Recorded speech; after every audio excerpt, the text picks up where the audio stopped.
የነሱ ንብረት በሙሉ እሱ ነው የሚቀማቸው። ሀብላቸው ወርቅ ከያዙ አሪፍ ስልክ ከያዙ እያንዳንዱ እሱ ይወስድባቸዋል። ከዛ እኔ የሆነ ነገር ቲፕ ይሰጠኛል። ብዙ ዘረፋ አለ። ሁለተኛ ደግሞ ከሆቴሉ ማይፈቅድ ነገር ወይስ ይሄ ሆቴል እዛ ቀን ራሄል የተገደለችበት ወይስ ፓርቲ የተደረገበት ሆቴል የአቶ ጌታቸው ሆቴል እንደሆነ ታውቀዋል። አቶ ጌታቸው የማይፈቅዳቸውን መጠጦች በሙሉ እዛ ድርጅት ውስጥ ከታች የሆነ ግራውንድ አለ። ወጣቶችን እዛ ገብተው እንዲጠቀሙ ነው የሚያደርገው። ማን? ሱፐርቫይዘሩ ሁሉ ነገር የሚሰራው በድብቅ እንደሆነ ነው የተናገረው ነበረው።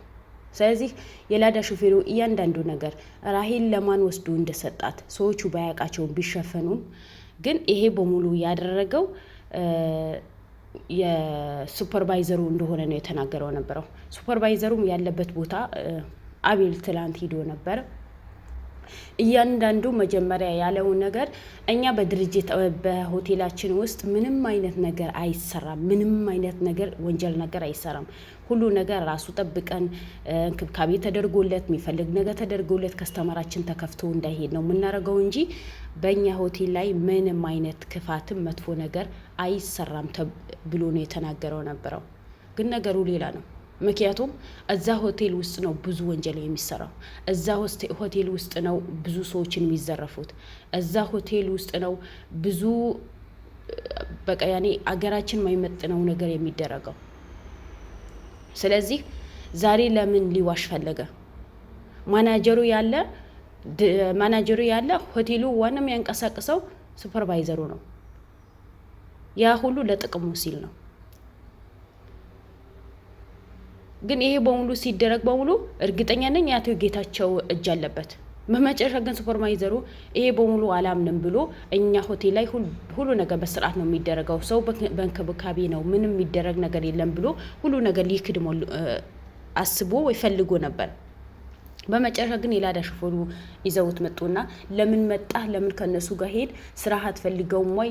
እገልሃለሁ፣ እንደዚህ አድርግሃለሁ፣ ብቻ ዛቻ፣ ካሜራ ተደቅኖ ዛቻ ነው የዛተበት። ምክንያቱም ያ ነገር ምንድነው? ማንም የሚጠይቀኝ ሰው የለም፣ እንደፈለኩኝ ብሆን እንደፈለኩኝ ብጨፍርም ማንም የሚጠይቀኝ ሰው የለም በማለቱ ነው ያ ሁሉ ያደረገው ነበረው። ግን በመጨረሻ ተይዘዋል። እያንዳንዱ ሚስጥር ነው ያወጣው። እያንዳንዱ ሚስጥር ይሄ ግራውንድ ውስጥ ወጣቶችን የሚያደርጉት ነገር ምን የሚደረግ በሙሉ እንዳለ ሊክድ ነው የፈለገው ነበረው። ግን ተራስ ጠባቂውና የላዳ ሹፌሩ ሚስጥሩ አወጡት። ምክንያቱም እኛ ካሁን በኋላ ራሳችን ለህግ አሳልፈን እንሰጣለን። እስካሁን የሰራነው ወንጀል በሙሉ ይበቃናል። ካሁን በኋላ አንተ የምትሰራው ወንጀልም እኛ የምታሰራልን ወንጀል ህግ አውቆ ሁላችንም ለህግ በሚቀጣን ልክ መቀጣት አለበት። ምክንያቱም እዚህ ሆቴል መጥተው ተጠቅሞ የሚሄዱ ሰዎች በሙሉ ንብረታቸው እንደተዘረፈ፣ የሚዘረፈውን ደግሞ በእኔ መኪና ነው። በማግስቱ እንኳን መጥተው እዚህ ሆቴል ላይ እንደዚህ ሀብላችን፣ ወርቃችን፣ ስልካችን፣ ንብረታችን ተዘረፈ ተብሎ ሲጠየቁ ጊዜ ማናችሁ አልመጣችሁም ከየት ናችሁ ተብሎ በስድብ ናዳ ነው የሚላኩ ነው የተባለው። አስቡት። ይሄ በሙሉ የሚደረገው በአቶ ጌታቸው ሆቴል ውስጥ ነው።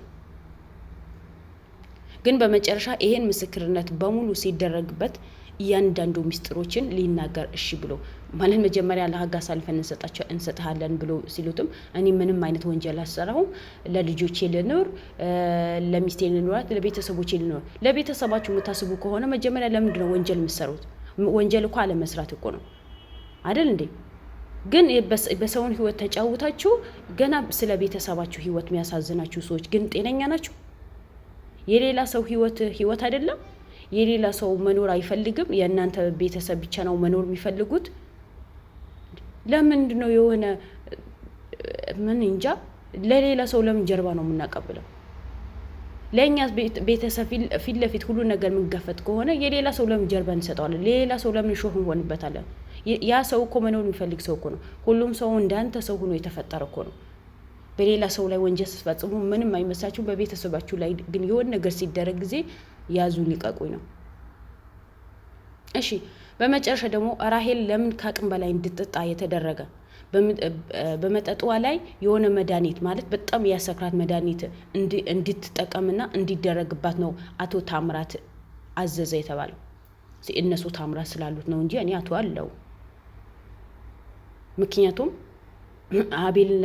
ራሄልን አጥፍቶ ግን አቤልን ለማጥፋት የተነሳ ጀግና ነው፣ የባለጌ ጀግናው ማለት ነው። ስለዚህ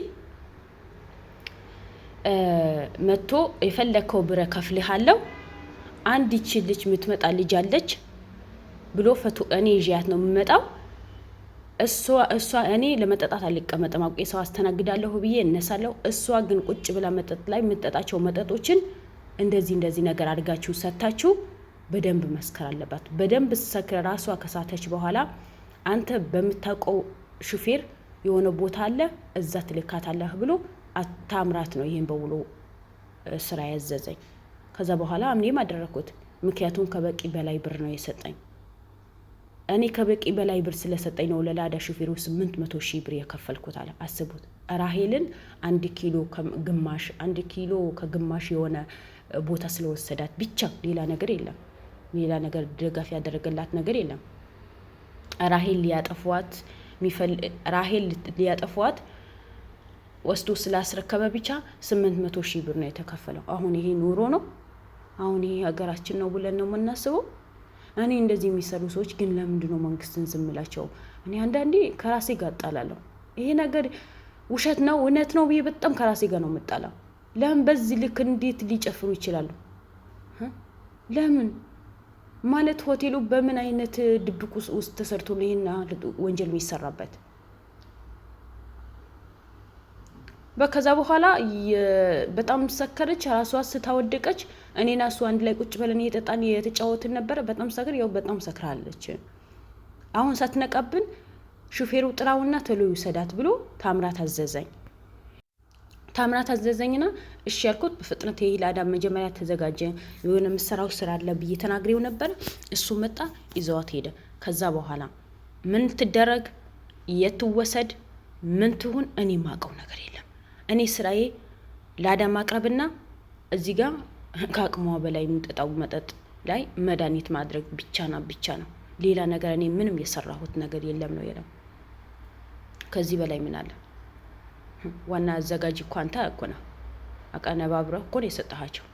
ከዛ አቀነባብረህ አስተካክለህ ከሰጠሃቸው በኋላ ማንኛውም ሰው እኮ የፈለገው ነገር ማድረግ እኮ ይችላል። ቀላል እኮ ነው። ዋናው ትግሉ ነው አይደል? የመጀመሪያው ነው እንጂ በመጨረሻው እኮ ከተስተካከለ በኋላ እኮ ማንም ሰው ገብቶ ዝርግፍ ማለት እኮ ይችላል እንደፈለገ። ስለዚህ ዋናው አቀናባሪ ዋናው ቦታ እንዲሆን እንዲመች አድርገህ ሰጠሃቸው አይደል? በሷ ሞት የመጣ ድርጅቱ ተዘጋ። በጣም አዘነ አይደል? የሷ ህይወት አላሳዘናችሁ? የድርጅታችሁ መዘጋት ነው ያሳዘናችሁ? ሁለተኛ ደግሞ ካሜራው እንዲዘጋጅ ያደረገው ታምራት ነዋል። በፍጥነት ካሜራው የተበላሸው ካሜራ ይስተካከልና ቦታ ይደረግ። ከዛ በኋላ በየቦታው ሴኩሪቲ በየቦታው ካሜራ የሚቆጣጠሩ ሰዎች ይቁምና እያንዳንዱ መረጃ እጄ ላይ እንዲገባ ነው የምፈልገው። አስቡት። ይሄ ቅንብር በሙሉ የታምራት ሆኖ ገና ታምራት ከራሄል እናት ጋር ሄዶ ተመካክሮ የራሄል እናት ብር ያስገባላት፣ የራሄል እናት በየቀን በስልክ ያወራት አቤል ለማጥፋት ይሞክራሉ። አሁን አቤል በዚህ ላይ ምንም እጁ እኮ የለበትም። ግን ታምራት በዚህ ልክ ለምን ለአቤል ጥላት እንደሆነ እኔ አላውቅም። የልጅነት ጓደኛዬ ሲል ነው ሲያወራው ነው የሰማሁት። አቤልን በጣም እንዋደድ ከወንድምነት በላይ ሆነን ከጓደኝነት በላይ የምንሆን ጓደኞች ነን አለ። በዚህ ልክ እኔ አላስበውም አለ። አያችሁት የሰው ልጅ ከባድ እንደሆነ እኔ በታምራት ነው ያየሁት። ለምን ይሄን ስራ ውስጥ 6 አመት ነው 5 አመት በሙሉ ሲሰራ ጊዜ አቤል አያውቅም። ለስሙ እኮ በጣም ቤስ ጓደኛሞች ናቸው። ከልጅነት ጀምሮ እስካሁን ጓደኛሞች ነበሩ ራሄል ስትሞት ድረስ። ግን ይሄን በሙሉ አቤል አያውቅም። አያችሁት?